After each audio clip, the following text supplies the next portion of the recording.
All right, everybody, welcome in and welcome back. Season 4, Episode 2, aka our 115th show. Andy, I would say our podcast, the video portion, was a rousing success because it had 0 downloads in our first week. Big old zero there. And I kind of think of it in more of a culinary perspective. Like if we have a big old donut at the start of the week, not a bad way to start the week, Not at all. culinarily speaking. But if I'm talking about podcasts, could do better. I think we did kind of freak out our listeners by saying, we have faces for radio and faces for podcasting. So I think that might have warned some people out. So yeah, I'd say we haven't broken any windows or glass yet from our ugliness of our faces. So feel Still free to time. just take a gander, or at least just turn it on so then you can listen in for it, guys. Yeah. But we'll recap from our first week because we had a pretty good first week, I think, for both of us in terms of like our optimism from the first week. That can all change coming in the second week. So, Paul, what happened to Barcelona their second week? Were they able to build off of what they did in last weekend? Depends on which half you watched, Andy, because in the first half, Barcelona actually started down 2-0 at the end of the first half. I am very the high offside. That's surprising to me. Very surprising. Yeah, well, I mean, it was classic case of high offside trap getting exposed, and that's we've seen that with Barcelona. It's high risk, high reward, cavalier kind of football. Mm-hmm. And yeah, I mean, talking about the first half, Rashford actually started the game, so he played down that left wing. Rafinha played through that middle, like attacking mid kind of role. Lamine Yamal on the right, and then Ferran Torres as kind of the head of the spear in the front of attack because Lewandowski's kind of coming off of a hamstring tweak, so he didn't start. But honestly, Andy, I think Rashford was our second best player in the first half. Well, okay. He was taking guys on. He was creating good opportunities. I think the only problem was he would beat the right back and try to put a ball into the box, but Levante was playing a 5-4-1, and they just had so many guys in there that it was just too hard to try to find a Barcelona jersey. So he actually ended up getting pulled at halftime. It wasn't his fault. It's not because he played poorly. It's just something that Hansi Flick had to do to change up the strategy, because Barcelona either had to go through the middle or kind of take shots from the outside. So that's kind of what happened in the second half. So Pedri ended up scoring off of a corner with a screamer outside of the boot, barely got it past the goalie's glove, just scraping the inside of the post. Beautiful shot from outside the box. And then not 3-4 minutes later, it was Ferran Torres off of a corner with a nice goal that got it to 2-2 within 7 minutes of the first half. So Barcelona brought it back really fast. It's a good turnaround. Barcelona has that ability. And then late in stoppage time, Lamine Yamal put a ball into the box, tried to hit Ferran Torres on the head, and it ended up going off the top of the defender's head and just kind of looped into the goal. So nothing the defender can really do. Barcelona was applying all the pressure. After Barcelona tied it up, it was all Barcelona. Levante was just trying to hold on. So so Barcelona ends up winning 3-2. It was heart-stopping football for not the good reasons. And I mean, a win's a win. You take it.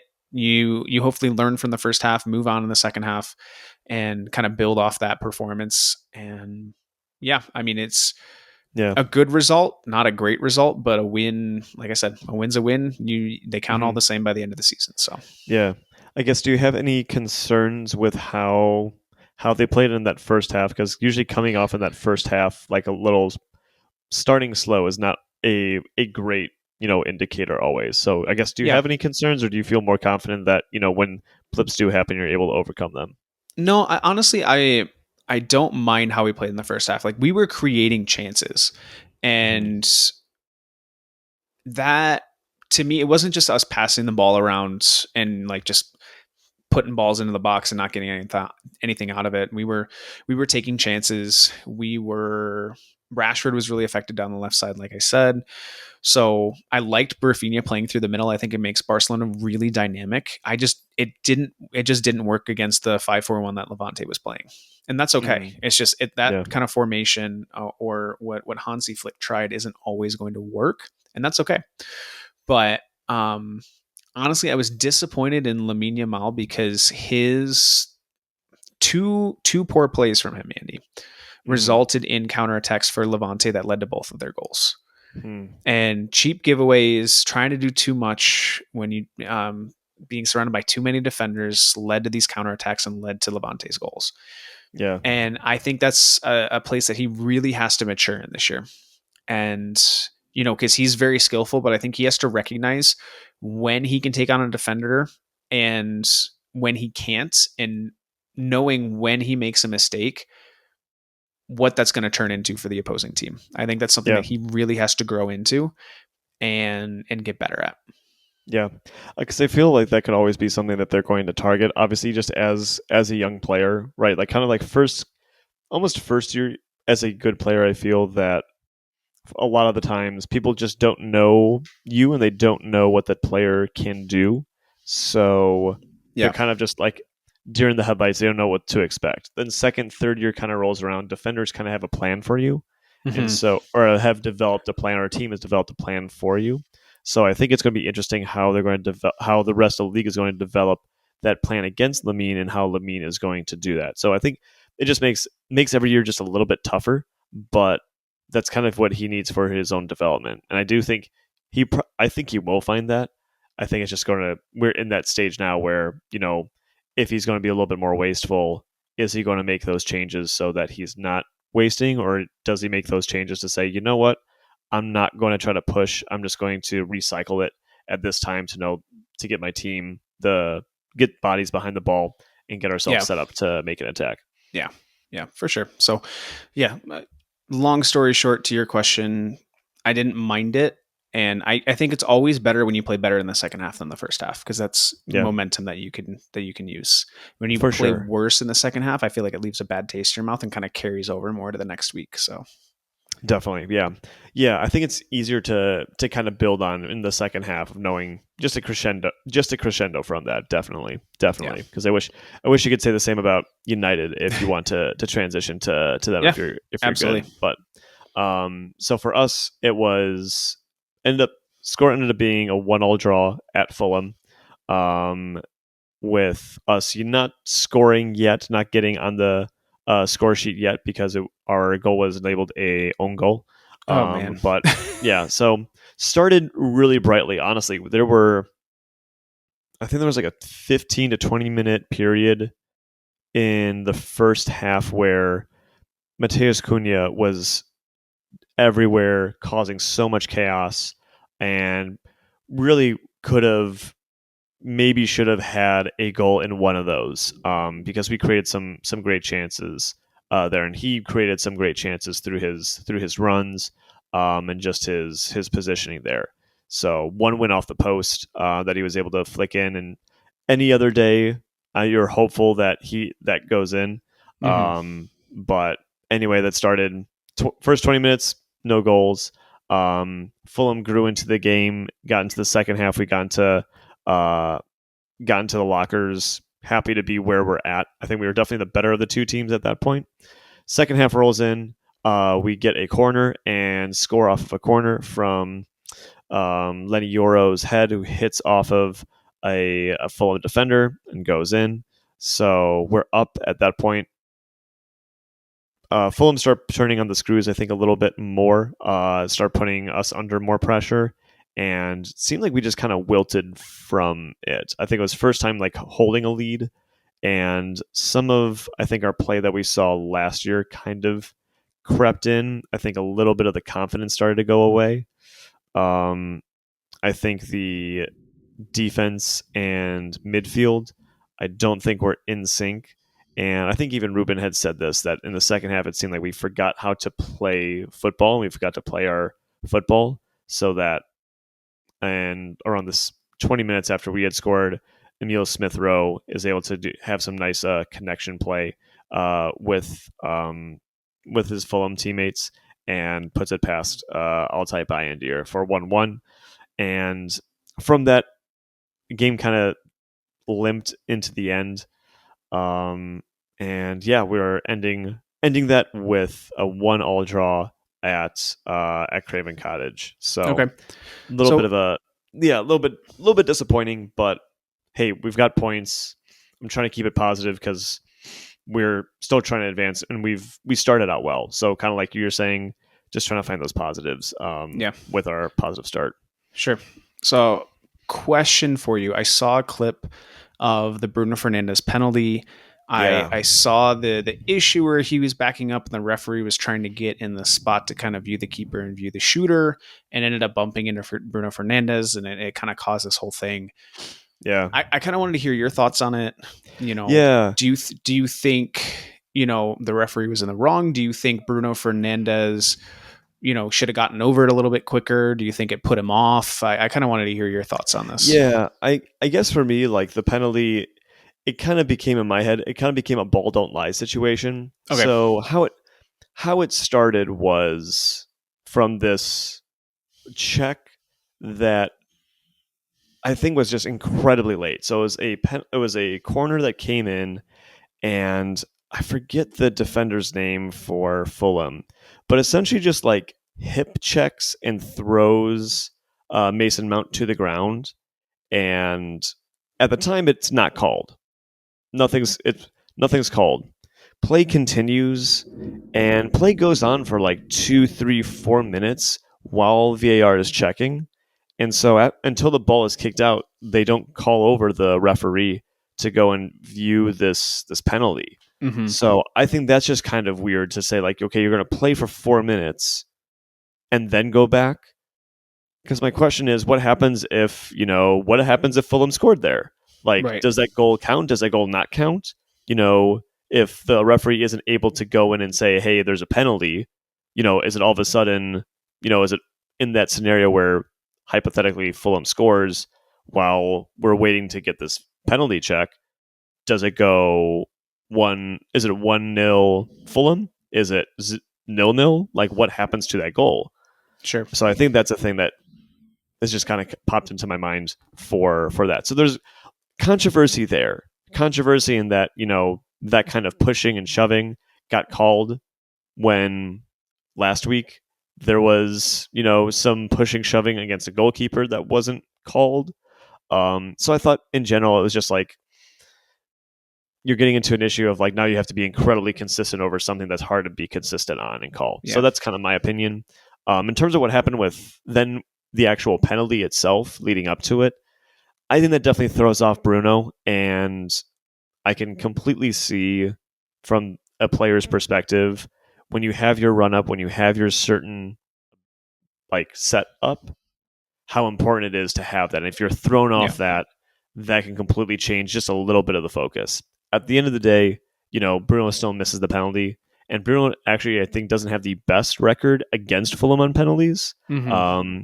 So I think that kind of adds a little bit of a wrinkle to it. But overall, I'm kind of thinking like best way to kind of get over this is like, I really don't think it is much of anything with that for that. It's a penalty, missed the penalty. Yes, there's a little bit of scrum up, but at the end of the day, United shouldn't need a penalty to beat Fulham, in my opinion. So that's kind of where I go for that. Yeah. But I don't know if you were able to see any of the match, but I think just the question I'm just going to kind of have on this podcast and continue to think is Man United progressing? And I guess based on 2 matches, either what you've heard from me, Paul, or what you've seen, do you think this is still a better team, better progress than last year for United? Sure. So I wasn't able to see the match, but just kind of going based on what you are saying, I think the positives are there. And I think you have to build kind of the building blocks first before you start to get results. It's very rare when you get a team that builds the base and gets results like all at the same time, right? Yeah. I think that was kind of the case for Barcelona last year, and everyone was thrown off and kind of amazed and wowed by it. Yours truly included. But I think you got to build the building blocks first, and I think United's done a good job of that over these first 2 games, and I think they will get the results. They just have to keep at it and keep being stubborn on putting in the hard work, and I think the results will come. I really do. Yeah. Yeah. I think that. I do think that. I hope that there isn't the noise that could derail that. Because again, just kind of a little bit of the the concerns popping up. I think it's just the worry, and the longer it goes without that win, I think it makes it tough. We do have Burnley this coming week, so I think that's going to be kind of a must-win game to get that Yeah. get that happening. We do have a game against Grimsby Town midweek for the League Cup, but I think it'll be curious to see on other ends what ends up happening. But I do think, given how we are performing overall, I think we're okay because Fulham again. Fulham's tricky. Fulham's was able to knock out a lot of good teams last season, so it's tricky to go. It's tricky to go there. So for sure. I'll kind of leave it at that. But yeah, still thinking there's progress. We'll really understand it, I think, next week if we're making progress or not. Yeah. In my opinion. Yeah, I think so. 3 games will be a good snapshot for sure. Yeah, just quick snapshot. So let's do our snapshot then around the league. Paul, what has happened in the Bundesliga? Sure. So Bundesliga opened up play this week. As you guys know, last week they did not play. So I think the biggest results that I noticed was Bayern smashing RB Leipzig 6-0. I mean, RB Leipzig was a top 4, top 5 team in the league last year. And that kind of result from Bayern is, man, scary. I think it's scary. It's a statement win for sure. So I think then going to the next game, Hoffenheim upsetting Leverkusen 2-1 that's concerning. Big. I think Leverkusen is. I think they're gonna start sliding. I mean, they're without their head coach now. Xabi Alonso now coaches Real Madrid, so we'll kind of see how Leverkusen does. But that's not a great sign for them. And then Borussia Dortmund drawing FC St. Pauli 3-3. That's not a good sign for Dortmund for this year either. So that was kind of my biggest takeaway from the Bundesliga for this year or this week, Andy. Have you seen? I've seen this coming around my socials about how many players are still left at Bayer Leverkusen since their invincible route. I have not. No, it is about. I want to say there's about only 2 or 3 remaining, including Xabi Alonso. Yeah. So because so many teams have come in to take the talent from there, or the team, or if it's an older player, they've kind of gone, I guess, out to pasture a little bit and kind of called it quits at the higher level. So I think that's telling for where Bayer Leverkusen are. Are they going to be able to, take this and kind of stay up and kind of be the new Dortmund while Dortmund's kind of faltering underneath Bayern? Can they, cause an upset again and take away a Bundesliga title from Bayern? Well, I think that's the big storyline for me. But what about you? What do you think is the big storyline coming out of the Bundesliga for this year? Oh, I would think it's Bayern Munich's 6-0 win. I mean, against a team like RB Leipzig, who is traditionally, like I said, in that top 5 kind of category, that's a statement win. And I think Bayern's showing that, hey, we're here to play this year. Vincent Kompany's second year, Harry Kane's, a little bit more established in the club as well. So I think Bayern's going to be good. Obviously you can't just take one game, but I think having that result against that kind of team it's telling. I think it's telling. Yeah, it sounds like RB Leipzig needs to, I don't know, maybe get some wingers, maybe get some, left backs. I know a club that has some left wingers and a left back that would love to sell them, which would be United. Yes. as it. Andy's just hoping and praying for anybody. I was like, where's he going with this? I'm like, I think this is a United bit, but I couldn't quite tell. If they want a striker too, I think we're looking in the mood to get rid of Rasmus Højlund too. So, hey, we're open shop. We're open for business. So come on over. You'll get a cut price for a player. So, all right. Heading to now Spain, like we do in our great geography, skipping over France, going to Spain. What's happening in La Liga in your neck of the woods, Paul? Sure. So I think the 2 biggest results, Villarreal get another win. They're actually in first place, Andy, on goal differential with 7, which is kind of crazy.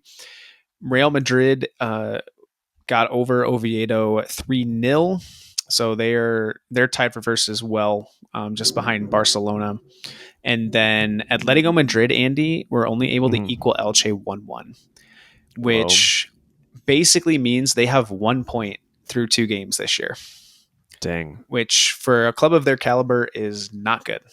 Yeah, really not good. So that's not a good start for them, especially if they're trying to. I don't know. Is there ever I guess let me ask you this as someone who's more connected to La Liga. Hmm. Where is Athletic Club or Madrid? I don't know. It's not Athletic Club Madrid. I'm No, just thinking Atletico of Athletic Madrid. Club Bilbao. Athletic Madrid. Atletico Madrid, sorry. Where are they in terms of every year? Is there an expectation that they're going to win the title? It's No. always the expectation of being third. I Like think what? so. I mean, I think some of their fans, maybe some of the more delusional ones or hopeful ones, are going to say we can compete for the title this year. We might win the title this year. But I think if you ask any neutral or anybody who just kind of follows La Liga, I think the expectation is always third, you know.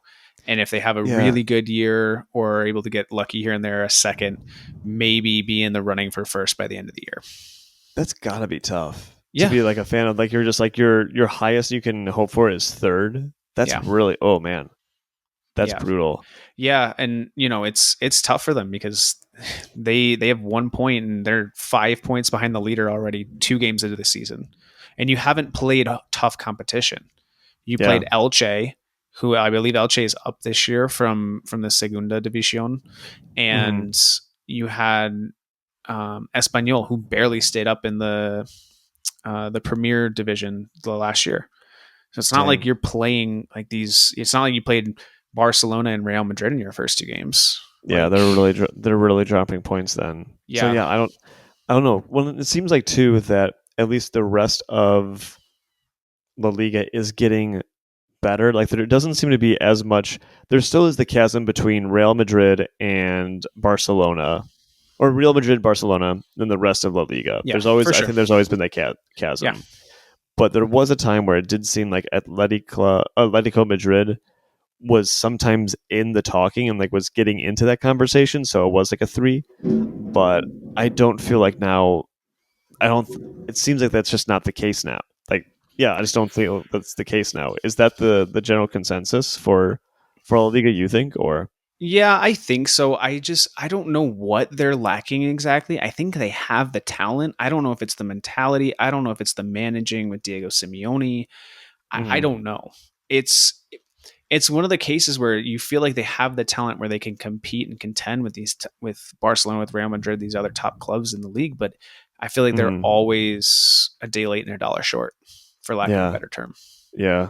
Well, it's interesting you mentioned the manager because I think that's the interesting topic of this idea that sometimes a manager can stay too long as like an idea, and I'm wondering if Diego Simeone is kind of having that where soccer's kind of moved in a different direction. He's still like a unique coach in terms of his mentality of like what he wants in teams.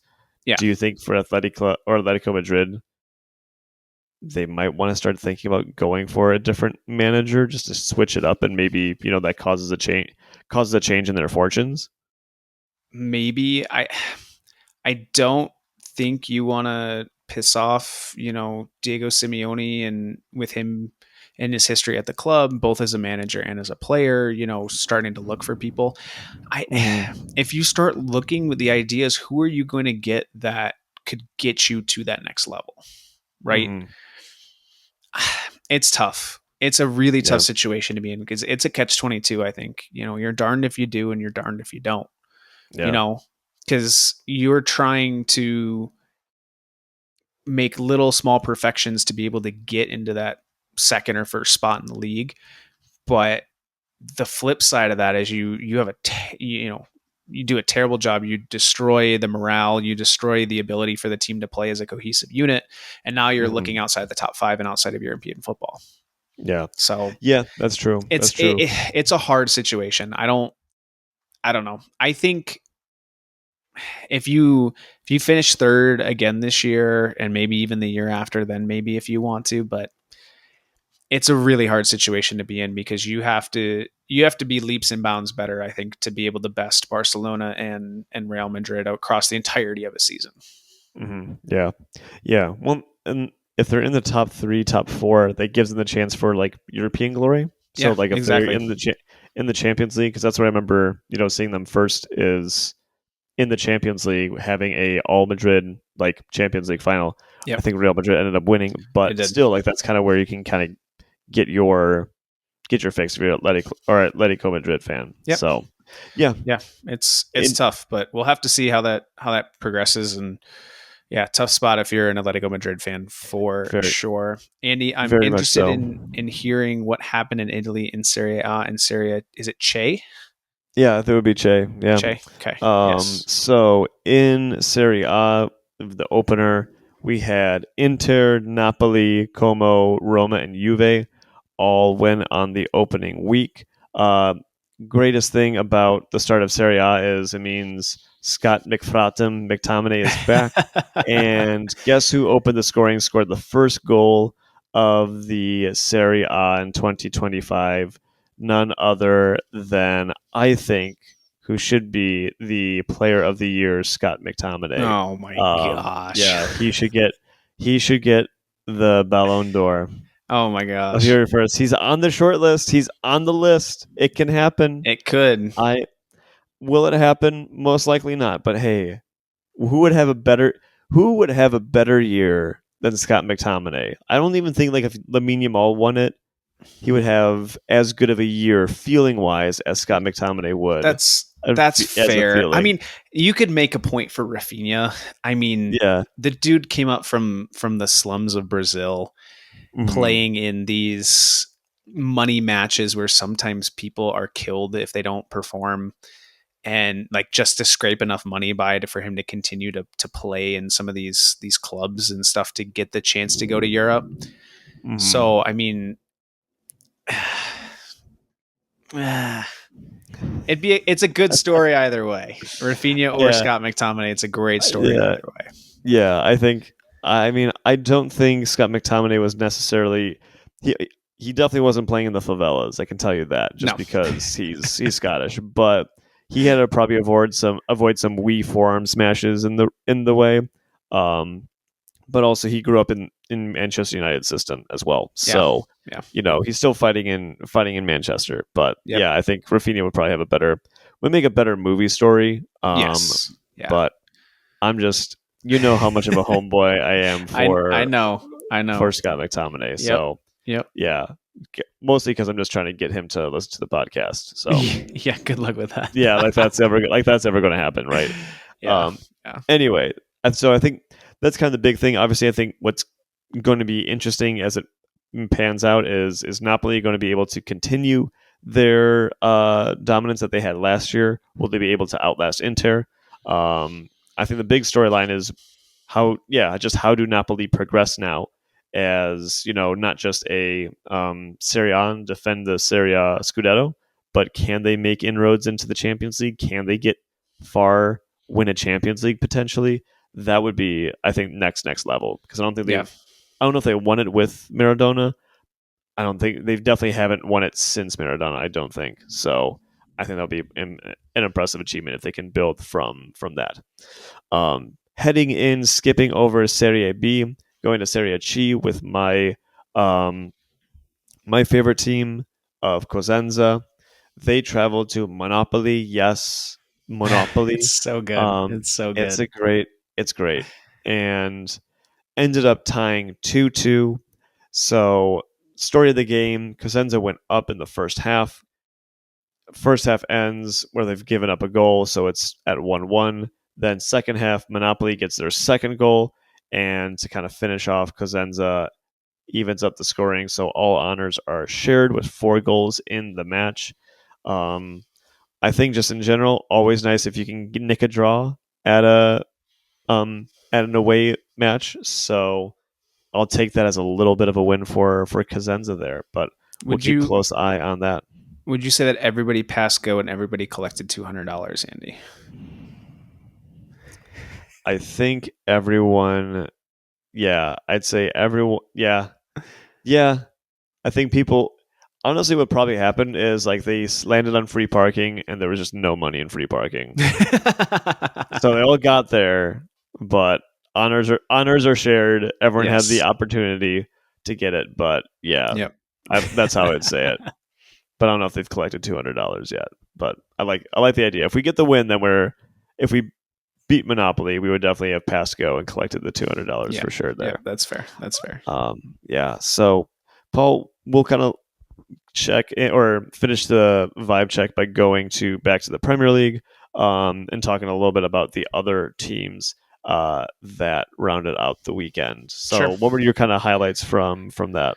Yeah, I mean, I think the biggest thing is Tottenham getting another win over City 2-0. Aston Villa being toothless again 1-0 and a loss to Brentford. No goals in the season so far for Aston Villa. They have more red cards than goals so far in 2 games, Andy, Hmm. which is kind of Wow, crazy. that's pretty insane. And then Liverpool just getting nearly by Newcastle 3-2. Kind of just the idea that Arsenal, Tottenham, and Liverpool are the top 3 teams in the league. I mean, seeing Tottenham up there again is kind of wild. It really, Hmm. really is. And, they got a good win against, I would say, a good City team. Yeah. We'll just kind of have to see if it continues for the rest of the year. But I think it's, as a neutral, Hmm. I think it is fun seeing Tottenham near the top again. It's, I Yeah. know, I know you might not like it, but Yeah. I mean, I just don't like seeing anyone besides us right in the that's top. totally fair. It's totally fair. But I'd say the Premier League is a better league when Tottenham is doing well. So Yeah. I'll always say that. Yeah. Um, there's a lot of talk, I think, in the Premier League that it's like, oh, this is Arsenal's year, and yes, but like I don't know if Arsenal's that exciting team Yeah. personally. Yeah. So that's where I'm at with it.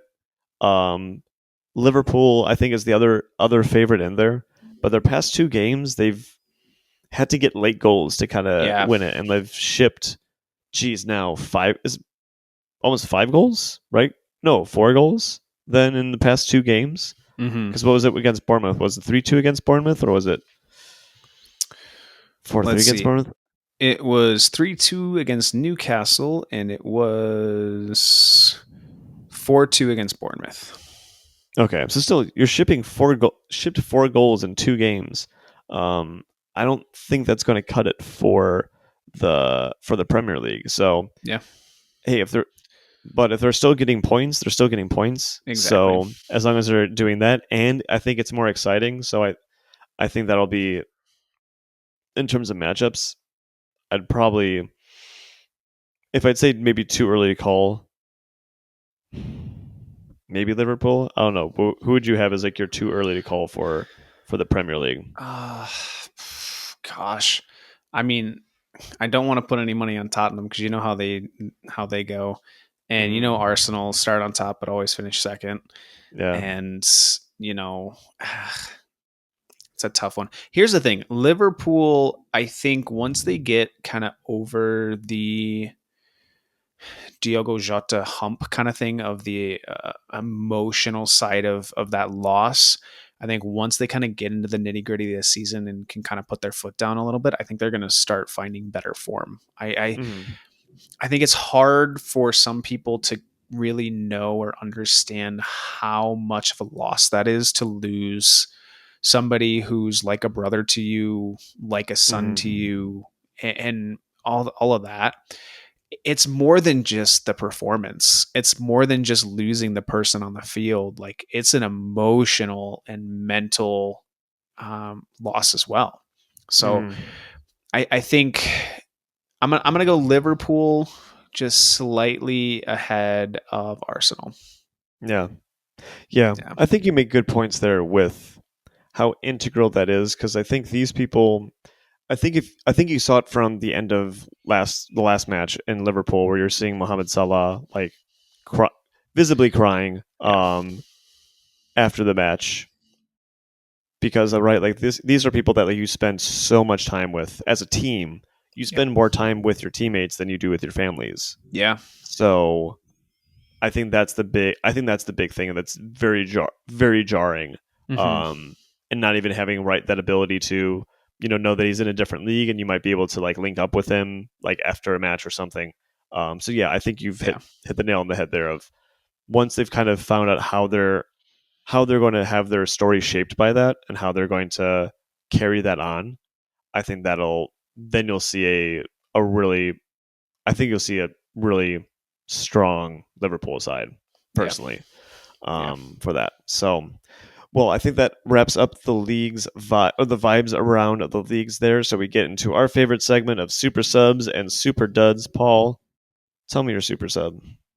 Yeah, so I got two of them. So I'm going Hansi Flick for making the formation changes and kind of adapting to the game that Levante was giving Barcelona to get them over the line. I think we've seen there are some managers who kind of just put their head down and continually ram into the wall and just kind of try to knock it down with brute force, whereas there are other managers who are more subtle, more tactical, more willing to change things up to try to get a result. And I think Hansi Flick was able to do that. And just kind of interesting to see what changes and the different formations that he's going to be able to play with this year. I think it's going to be really fun in the different personnel. So I'm definitely Mm-hmm. tipping my cap to him. And then I got to go Tottenham for a hot start. I mean, when was the last time Tottenham was at the top of the league, Andy? I mean, it's been years. Yeah, it's definitely been years. I don't know if it's that far ago. I'd have to look. Probably what 2010s, definitely the 2010s for Yeah. that. So Yeah. At least been a, 5 years. it's been a Yeah. while. It's been a while for that. Yeah. So yeah, So but it's fun. It's exciting. So that's who yeah, I got. yeah, it's good to see a different London team near the top for Yeah. the Premier League there. Yep. Definitely. So I'm gonna go with the super sub of Liverpool's Ngumoha. I think I'm hopefully pronouncing that right. He is a 16-year-old lad, Oh, and he actually just beat another influential young remember the name person um, who scored on their debut. That's a trivia question, Paul. If you know who oh. this individual is, remember the um, name. I'm gonna guess it's Wayne Rooney. It is Wayne Rooney. Yeah. Yeah. So he beat Yeah. Ngomoha beat him up by 1 day. He was Wow. 1 day younger than Wayne Rooney when he made his Premier League debut to score Wow. That's um, crazy. a winner there. So yeah, crazy how it works. Given that Rooney's also started at Liverpool, and that's where he started his career. So the city of Liverpool ends up having, I think, a pretty good claim to having starting young talent for that. So we'll see what happens with Yeah. Ngomaha, but he'll get Do you- the super sub there. was he also blessed in a bathtub as a babe by Wayne Rooney, like Lamine Yamal was with Messi? Or is that not the I don't think storyline there? so. I don't think so. I remembered you told me that story, and I Yeah, just look up like the image. It's hilarious. It's so I, funny. Lamine Yamal I'm was an absolute chunker as a baby. It's so uh, cute. I bet love seeing those chunky babies, right? Yep. So Yep. um, yeah, I'll have to check that out at a later point.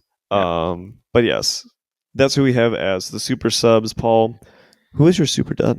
Yeah, I got two again actually, Andy. So I'm going with Filippo Racking Mane. up the super subs and duds. Okay, Yeah, okay, yeah, starting strong, man. absolutely. So Filippo Mane plays for Borussia Dortmund, and Borussia Dortmund was up 3-1 late in the game, and he was on the wrong side of an attacker and pulled the attacker down from behind, which got him an instant red card, which I don't think the guy, if he got to the ball, would have had that clear of a chance to score. So not only does he get a Mm-hmm. red card, and then Dortmund's who they're playing is given the penalty, which they convert, which was FC St. Pauli, but now they're down to 10 men and have to defend a 3-2 lead with a man down, right? Yeah, And guess what? They give up a goal, and Dortmund drops points because of a bad decision from one player. So I think in the yeah, moment you think that you're preventing a goal, but and the snowball effect of things after that, it lost your team points. So yeah, it's tough, but it is what it is. yeah. I think especially just if you're going to bring someone down, you try to bring them down at the before they get into the box, so Yeah. that it's less likely a yellow card scenario, and you don't just give up a penalty right off the Yeah. bat. That's Well, kind of the idea. and it was actually like close to the 6-yard box, and it was kind of off to the side. And I think in that situation, obviously your first instinct is prevent the guy from scoring, right? But Mm-hmm. rather than blatantly pull him down, like, maybe use your shoulder and kind of go through him, like not blatantly or obviously, but Mm-hmm. put him off a little bit. So it's, not an easy scoring opportunity, but obviously, armchair quarterback kind of thing, coach it Mm-hmm. from the sidelines. It's obviously easier to do now and in hindsight rather than in the moment, but For sure. that's who I'm giving it to as far as on field play, Andy, for kind of gamesmanship. I'm giving it to the Levante turf staff, or the people who manage the turf over at the stadium. They heavily overwatered the field. And I think they were making it well known in the week leading up to this game. Oh, we have new turf. We got to make sure it's well watered. It was some very obvious gamesmanship, and it definitely affected Barcelona, because Barcelona wasn't as crisp as they usually are, and a lot of the shots they hit on the ground definitely slowed down because of some of that water. And I mean, they get to choose how they water the field, but I think there was definitely gamesmanship and a little bit of the dark arts, as they say, with that. Wow. So, Dang. Okay. yep, I forgot that is another part of the gamesmanship. It's something you don't really hear all that often of yep, the field watering. So yep, yeah, definitely. that's a new one. I might try to use that the next time I have to play in a very high stakes game. Is just add some more water Yes, to our yep, playing field. definitely, definitely. Um, Who you got? Who you got? so I'm actually going to switch mine from the notes because I had put an Wow. individual, but I can't name them. So I'm not going to call out someone unless I can actually name them Okay. for that. So what I will say is I'll give my super dud to actually Gordon of Newcastle fame. So I guess for him, his red I think came through chopping through the back of Virgil van Dijk. Mm. So I think that put him into some tough. I think that put him in a tough situation for there because obviously just a little bit too eager. But given kind of the context of Newcastle going up against Liverpool, given what's happened in the transfer market and how the two teams are kind of diametrically opposed on the Isak situation, and just where Newcastle is in terms of trying to fight for their places, Hmm. um, in terms of just their prestige, doing that and going down, having forcing your team to go down to 10 men, I think makes it really rough. Given that then they ended up tying the game after going down to 10, I think makes it all the more difficult because if you were had Gordon on, things Yep. might have changed. But Yeah. hey, this is what we're here for. In terms of like the first couple weeks, you're seeing all the red cards fly, you're seeing all the Yep. controversies happening. So we're just getting started with that. Yep. Yeah. Definitely. So perfect. So guys, we are going to wrap it up for this second week. Stay tuned for our next coming weeks because I think at least for us, we might have some more games to cover. I know United play 2 this week, so we'll have more information or more games to cover on that. But podcasting will be taking place potentially during Labor Day, potentially a little bit later. So just stay tuned for our podcast for that. But guys, I have been Andy. Paul has been Paul, and with that, I'm wishing you all a big old Bye. bye.